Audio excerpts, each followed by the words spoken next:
자, 안녕하세요, 여러분. 문장의 짜임 두 번째 드림 영상입니다. 자, 오늘은 뭘 공부할 거냐면 혼문장과 겹문장에 대해서 이해를 할 겁니다. 자, 지난 시간에는 문장의 구성 성분, 문장 성분에 대해서 이해를 했다면 이번 시간에는 문장의 짜임에 대해서 좀 이해를 해볼 거예요. 자, 근데 일단 문장에 대해서 좀 우리가 이해를 해볼 필요가 있어요. 문장이란 무엇인가? 문장이란 뭘까요? 자, 문장이란 뭐냐면, 자, 여러 가지 정의가 있습니다. 문장에 대해서 여러 가지 정의가 있는데, 그 중에서 이런 정의로 한번 내려볼게요. 생각이나, 생각이나 감정을 완결된 내용으로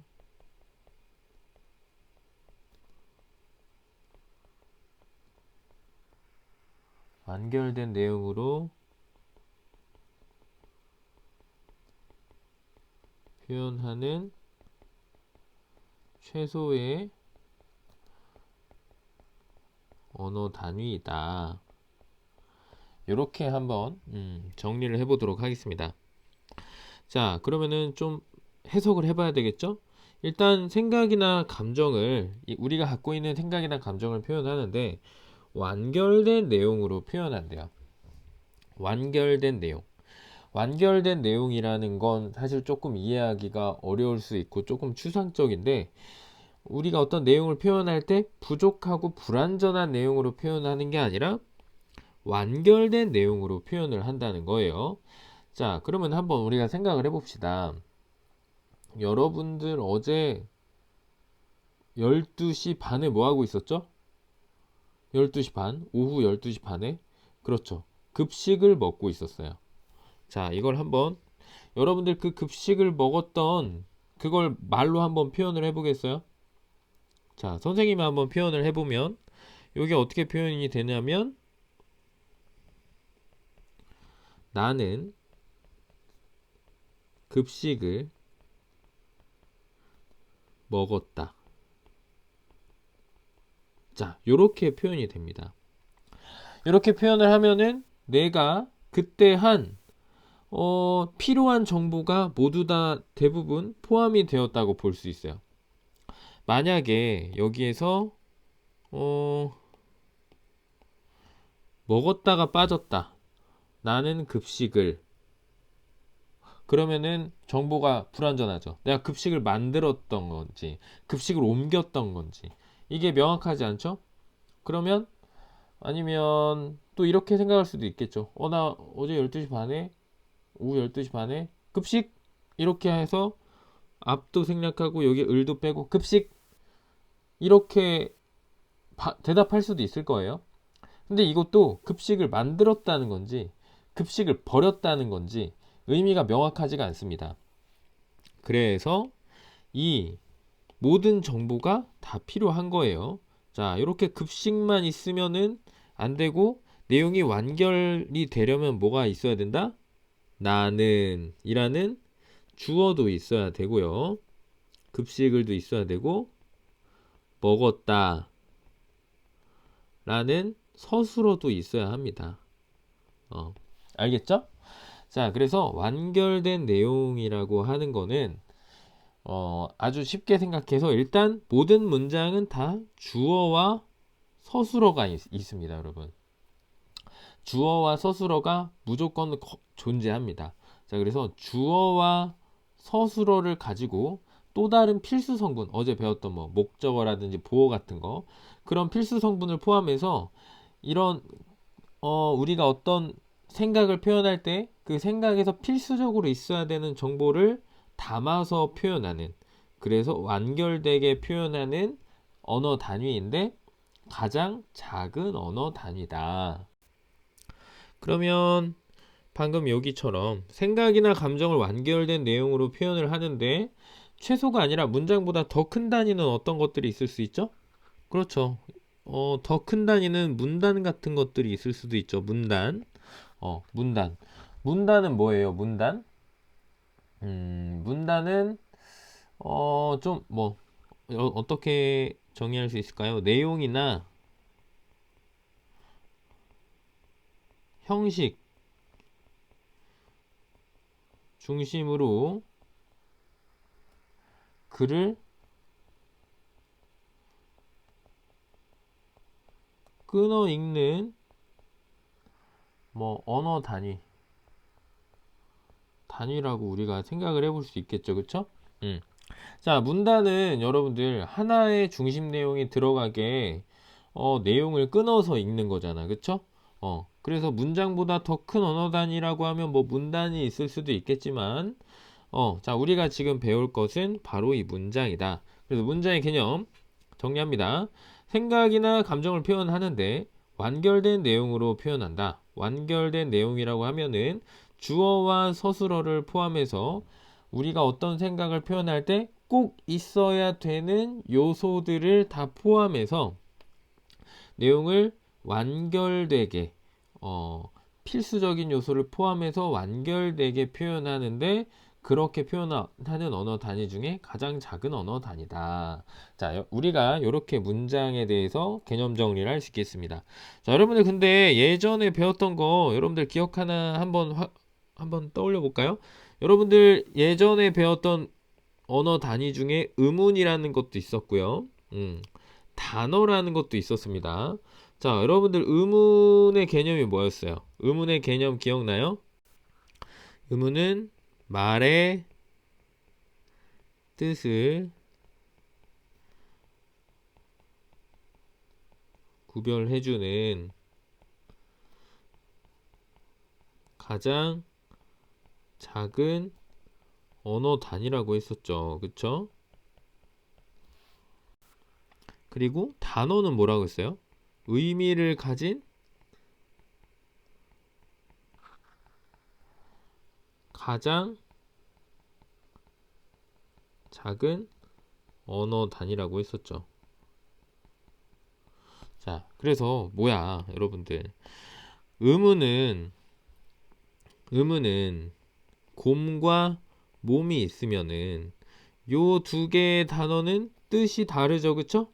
근데 왜 뜻이 다르냐면은 뭐가 다르기 때문에 이 기역과 미음이라는 의문이 다르기 때문에 의문이 달라지기 때문에 단어의 소리가 달라지고 단어의 소리가 달라지기 때문에 우리가 그 소리를 듣고 다른 의미를 떠올리는 거거든요.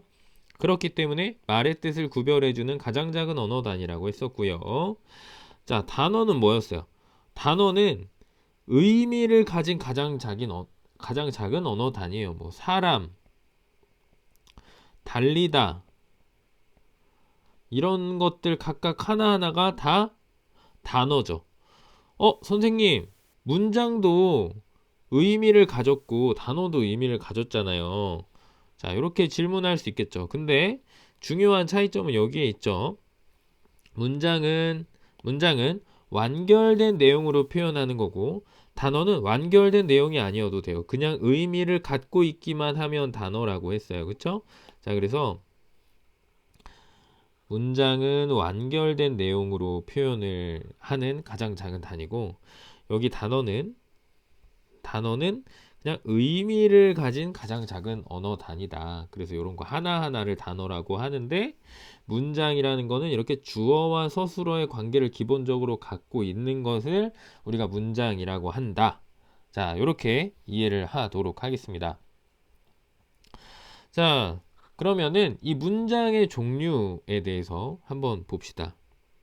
문장을 한번 나눠 볼게요. 자, 문장을 나눠 보면은 혼문장이 있고 겹문장이 있습니다. 자, 혼문장과 겹문장이 있는데 자, 요거를 구분하는 게 오늘 드림 영상의 목표예요. 사실 어렵지는 않습니다. 자, 선생님이 문장 예시를 두 개 줄 테니까 이 둘의 차이점을 한번 비교해 보세요. 자, 첫 번째는 가을이 왔어요. 요라는 문장이고 그 다음에는 낙엽이 흩날리는 가을이 왔어요. 그 다음에 매미가 울고 메뚜기가 뛴다. 자, 요 세 가지 문장을 주겠습니다. 자, 요 세 가지 문장의 차이점이 뭐죠? 토마스가 대답하는 소리가 들렸어요. 가을이 왔어요. 가을이 왔대요. 가을. 가을이 왔어요. 이거는 길어요, 짧아요? 이건 짧죠. 낙엽이 흩날리는 가을이 왔어요. 이거는 길죠. 매미가 울고 메뚜기가 뛴다도 요 가을이 왔어요에 비해서 좀 길어요. 토마스의 대답이 맞습니다. 자, 근데 긴데 짧고 긴데 조금 더 구체적으로 한 번 더 들어가 보자. 자, 힌트. 주어와 서술어를 한번 찾아보세요. 토마스가 또 대답하는 소리가 들립니다. 자, 토마스가 가을이 왔어요에서는 가을이가 주어고 왔어요가 서술어죠. 낙엽이 흩날리는 가을이 왔어요에서 낙엽이가 주어고 흩날리는이 서술어고 가을이는 다시 주어고 왔어요는 서술어 같아요. 그래서 여기는 주어와 서술어가 두 번 나타나고 위에는 주어와 서술어가 한 번 나타나는 것 같아요. 그리고 그 밑에 문장은요, 주어와 서술어, 주어와 서술어. 자, 이렇게 돼서 밑에 문장도 주어와 서술어가 두 번 나타나는 것 같아요, 선생님. 그래서 여기랑 여기랑 좀 차이가 있는 것 같습니다, 선생님.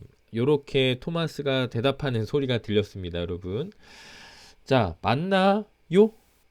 그렇죠, 맞죠. 물론 요게 좀 헷갈릴 수 있어요, 여러분. 여기 낙엽이 흩날리는 가을이 왔어요. 요게 헷갈릴 수 있는데 선생님 흩날리는이 어떻게 서술어가 되죠? 이게 좀 이해가 안 되는데요. 자, 이렇게 생각할 수 있는데 한번 봅시다. 자, 요 낙엽이 흩날리는 가을이 왔어요는 어떤 문장들이 결합했는지를 보면 답이 나옵니다. 낙엽이 흩날리는 가을이 왔어요는 어떤 문장이 결합된 거죠? 봐봐요. 두 개의 문장이 결합됐어. 낙엽이 가을에 흩날린다. 그리고 가을이 왔다. 자, 요 두 문장이 결합된 거죠? 그쵸? 그래서 요게 하나의 사실, 여기 가을이까지 원래 포함해야 되는데, 자, 여기까지가 사실 하나의 또 문장이고, 주어 서술어고, 여기가 또 하나의 문장이 되는 거야. 그쵸? 낙엽이 가을에 흩날린다. 가을이 왔다. 요게 합쳐진 거기 때문에. 그래서 여기도 주어와 서술어가 맞습니다. 요 흩날리는도 서술어로 이제 보는 거죠. 자, 그래서 선생님 위에 거는 주어 서술어 한 번, 밑에 거는 주어 서술어가 두 번씩입니다. 맞지 않나요? 네, 맞습니다. 그래서 정리할게요. 혼문장은 뭐냐면 주어와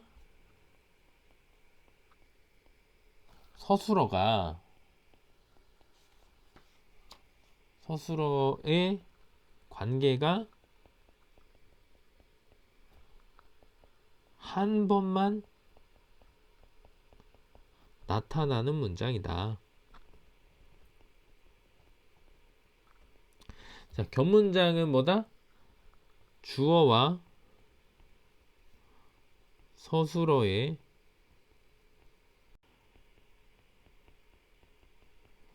관계가 두 번만 나타나는 게 아니고 두 번 이상 나타나는 문장이 바로 겹문장입니다. 왜 두 번 이상, 세 번, 네 번 나타날 수 있잖아요. 매미가 울고 메뚜기도 뛰고 잠자리도 날고 송사리도 헤엄친다. 이렇게 막 계속 이을 수 있잖아요. 그쵸? 그러니까 견문장은 주어와 서술어의 관계가 두 번 이상 나타나는 문장이 바로 견문장이고, 한 번만 나타나면 홍문장이다. 자, 그래서 오늘 영상은 여기까지입니다. 어렵지 않죠? 자, 수고했습니다. 안녕.